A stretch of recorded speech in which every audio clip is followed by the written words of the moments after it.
BJP एक तरफ चाहती है कि उनका मुख्यमंत्री हो, पलायन से लेकर इन मुद्दों पर प्रशांत किशोर लगातार सवाल पूछ रहे हैं। प्रशांत की जब से एंट्री हुई है तब से विपक्ष जो है वो निशाना साधने के काम कर रही है। बहुत जल्द बीजेपी जो है वो जदयू को निगल जाएगी। नमस्कार। ओरमा ग्रुप, जो सोचता है वो करता है। आपके अपने सपनों का आशियाना। नीतीश को आखिर किसने किया मजबूर? यार नीतीश परमानेंट बिहार में ही रहेंगे। और एक बात तेजी से चल रही है बिहार की राजनीतिक गलियारों में, जो विपक्ष कह रही है बहुत जल्द बीजेपी जो है वो जदयू को निगल जाएगी। नमस्कार, मैं दीपक, भारत लाइव देख रहे हैं आप।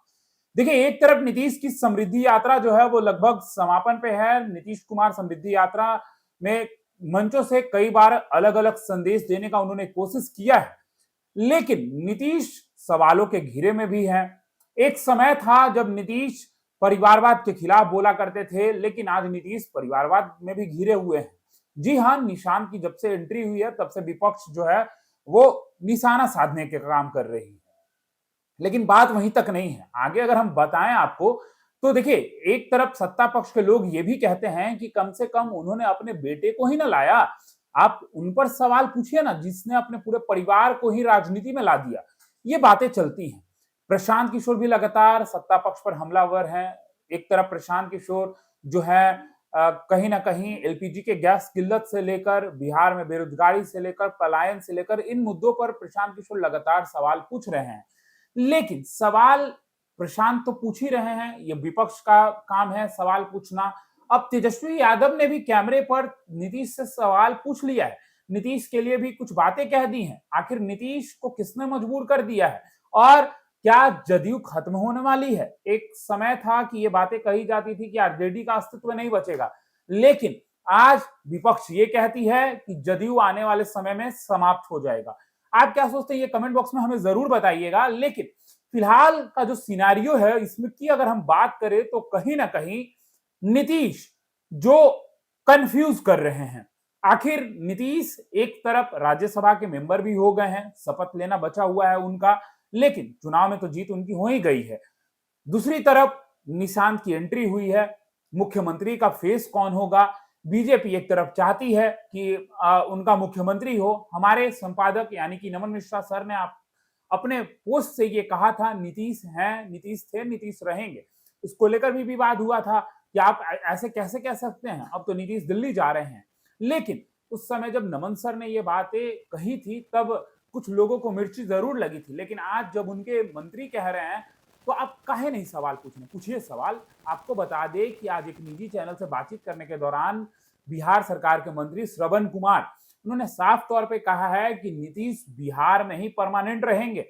यानी कि नीतीश इतने आसानी से बिहार बिल्कुल नहीं छोड़ने जा रहे हैं, क्योंकि नीतीश को बिहार की राजनीति का चाणक्य कहा जाता है। बिहार की राजनीति नहीं, चाणक्य है भी नीतीश, इसमें कोई दो मत नहीं है। आपको बेहतर तरीके से पता है, नीतीश को यह भी बात पता होता है कि किस ओर नीतीश को जाना है, किसकी सत्ता है, नीतीश किस ओर रहेंगे तो वो सीएम की कुर्सी पर रहेंगे, बने रहेंगे। आपने देखा है कि एक तरफ नीतीश के आसपास के लोग, यानी कि हम संजय झा की बात कर रहे हैं, ललन सिंह की बात कर रहे हैं। संजय झा, जी हाँ, राष्ट्रीय अध्यक्ष को लेकर उनका नाम जो है, पार्टी के कुछ लोग थे जो कह रहे थे राष्ट्रीय अध्यक्ष बन सकते हैं, लेकिन नीतीश ने यह सपना उनका चकनाचूर कर दिया है। नीतीश खुद निर्विरोध चुने गए हैं, नीतीश राष्ट्रीय अध्यक्ष बन चुके हैं और नीतीश ही अभी आगे पार्टी का कमान और सब कुछ संभाल रहे होंगे। एक तरफ जो नीतीश की तबियत को लेकर सवाल किया जाता है, इससे तो आप सब समझ लीजिए ना कहीं नीतीश अपने होशो आवास में है और नीतीश के पास ही सत्ता की चाबी है, नीतीश के पास ही सब कुछ है। अगर उनकी तबियत खराब होती तो फिर कोई और कब्जा कर लिया होता, लेकिन नहीं, ये बातें बिल्कुल सच है कि नीतीश से कोई जबरदस्ती नहीं करा सकता है, नीतीश से कोई कुछ भी। ये कहावत कहा जाता है ना कि कनपट्टी पे बंदूक रख के कोई काम करा लीजिए, लेकिन नीतीश के साथ ये बिल्कुल नहीं होता है, क्योंकि नीतीश को पता है कि उनके लिए क्या बेहतर है, नहीं बेहतर है। आपको ये भी पता है कि उनके कुछ अधिकारी अगल बगल जो रहते हैं उन पर भी आरोप लगता है कि सरकार वही चला रहे हैं। लेकिन अब तेजस्वी यादव ने क्या कहा, यह जानना आपके लिए जरूरी है। देखिए, तेजस्वी यादव का साफ तौर पे कहना है कि नीतीश कुमार को जबरदस्ती दिल्ली भेजा जा रहा है, नीतीश कुमार को जबरदस्ती राज्यसभा भेजा जा रहा है, नीतीश कुमार जो है वो मजबूर हो चुका है। यानी कि नीतीश अब मजबूर मुख्यमंत्री है, नीतीश उस अवस्था में नहीं है। जिसमें वो सत्ता संभाल सके। नीतीश अचेत हैं। अगर वो सचेत रहते तो उनको पता रहता कि उनके कुछ मंत्री मंडल में मंत्री ऐसे हैं जिन पर भ्रष्टाचार का आरोप है और वो उन पे एक्शन लेते हैं, लेकिन एक्शन वो नहीं ले पा रहे हैं। एक तरफ नीतीश के मजबूरी की तो बात चलती ही है, लेकिन दूसरी तरफ तेजस्वी यादव की भी कॉम्प्रोमाइज होने की बात चलती है कि तेजस्वी यादव भी कॉम्प्रोमाइज्ड है। तेजस्वी यादव भी अगर तेजस्वी यादव कॉम्प्रोमाइज नहीं होते तो क्यों नहीं सत्ता पक्ष से सवाल पूछ रहे हैं, क्यों नहीं सड़क पर उतरकर सवाल पूछते हैं। कई मामले में तेजस्वी यादव ट्वीट तो करते हैं लेकिन सड़क पर नहीं उतरते हैं। ये तो नीतीश और तेजस्वी की बात हो गई। लेकिन जैसे ही उनकी मंत्री की बात आती है तो उनके यानी कि बिहार सरकार के जो मौजूदा मंत्री हैं, जो नीतीश के अगल बगल रहने वाले लोग हैं, उनका साफ तौर पर कहना है कि नीतीश बिहार में परमानेंट है, नीतीश बिहार से कहीं नहीं जा रहे हैं। और आपने देखा है समृद्धि यात्रा के दौरान भी नीतीश ने अपने भाषणों में कहीं ये बातें नहीं कही हैं कि मैं बिहार छोड़कर जा रहा हूं। नीतीश एक ही बात कहते हैं, आप देखिए बिहार में काम हो रहा है, बिहार आगे बढ़ रहा है, देश आगे बढ़ रहा है, यही लोग काम करेंगे आगे, ये लोग बेहतर काम कर रहे हैं।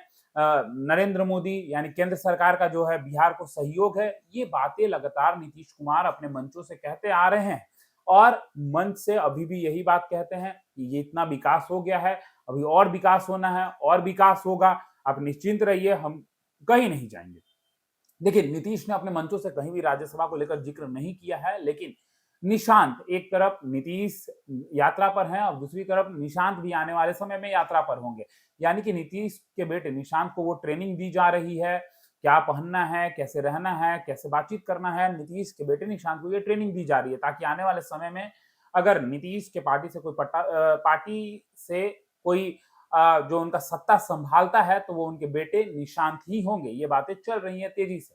अब देखिए वैसे ही जो उनके अगल बगल दो लोग रहते हैं, ललन सिंह, संजय झा, इन पे कई आरोप लगते हैं।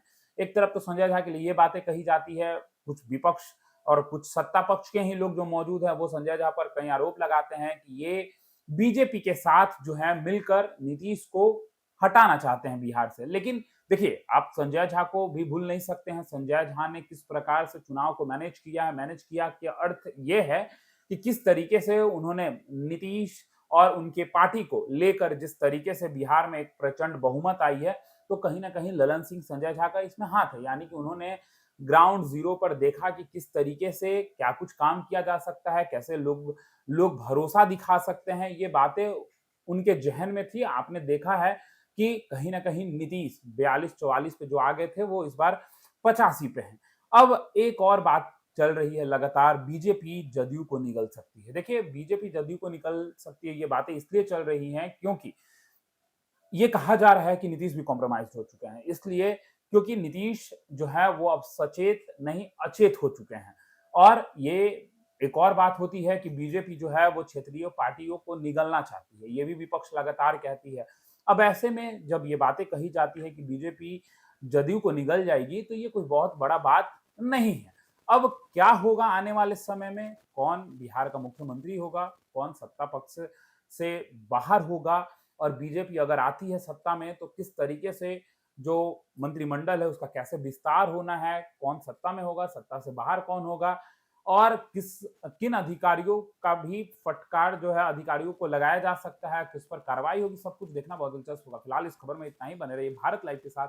धन्यवाद। आपके सपनों को हमने सजाया है, ई होम्स पैनोरमा को हमने बनाया है। ई होम्स मेरा एक सपना था जिस पे मैं पिछले 4 साल से काम कर रहा था।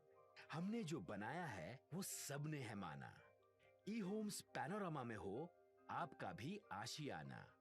और फाइनली हमने 2021 में इस प्रोजेक्ट को लॉन्च किया। बहुत लोग अप्रिशिएट कर रहे हैं कि पूर्णिया जैसे शहर में, बिहार के, एक तो बिहार की बात करें उसमें भी पूर्णिया जैसे छोटे जगह में इस तरह का लाइफस्टाइल देना, ये सुन के हम लोगों को बहुत अच्छा लगता है।